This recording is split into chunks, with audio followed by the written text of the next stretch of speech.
అతని అనారోగ్యం గురించినో లేకపోతే కుటుంబం గురించినో దూషించం మనం. క్రిటిసిజం అనేటటువంటిది కన్స్ట్రక్టివ్ ఉండాలి. సైద్ధాంతిక అంశాలు, విధానపరమైన అంశాల మీద క్రిటిసైజ్ చేస్తూ దానికి ఆల్టర్నేటివ్ చెప్పు, తప్పులేదు. లేదా ఆల్టర్నేటివ్ చెప్పని క్రిటిసిజం కూడా తప్పులేదు.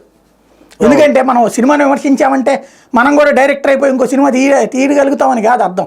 మనం ఆ సినిమాని చూసాం, మనకి నచ్చలేదు, దాన్ని విమర్శిస్తున్నాం. అంత మాత్రం నీకు డైరెక్షన్ తెలుసా, నీకు రచయితవా, నీకేం తెలుసు వచ్చని కొంతమంది వాగుతుంటారు. మనం డబ్బులు పెట్టి చూసాం, లేదా ఓటీటీ ప్లాట్ఫామ్ కానీ డబ్బులు పెట్టినా చూస్తాం. చూసాక నాకు నచ్చలేదని చెప్తున్నాం అంతే. ఈ కారణాల వల్ల నచ్చలేదు అంటున్నాం. నీకు నచ్చి తీరాలని చెప్పడానికి లేదు కదా.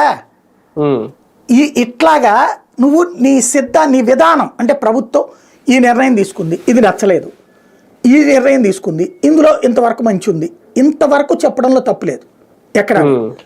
కానీ జరుగుతున్నటువంటి తంతు అది కాదు కదా.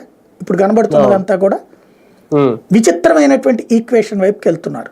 బూతులు, చంద్రబాబు గారి గురించి వీళ్ళు దోషంలో, లోకేష్ గారి గురించి దోషంలో, పవన్ కళ్యాణ్ గారి గురించి దోషంలో, మార్ఫింగ్లు, దారుణమైనటువంటి ఫోటోలు,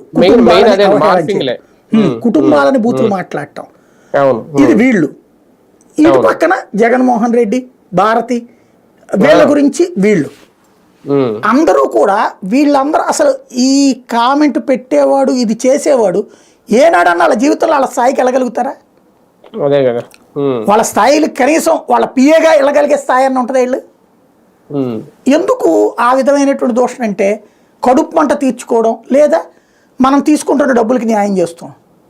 డబ్బులకి తీసుకునే న్యాయం చేయడం అంటే జెన్యూనిటీ ఉండాలి. ఇప్పుడు ఎవడో చదువురాని సన్నాసి ఏ తాగుబోతు ఏ దుర్మార్గుడో చేశాడంటే ఒక అర్థం ఉంది.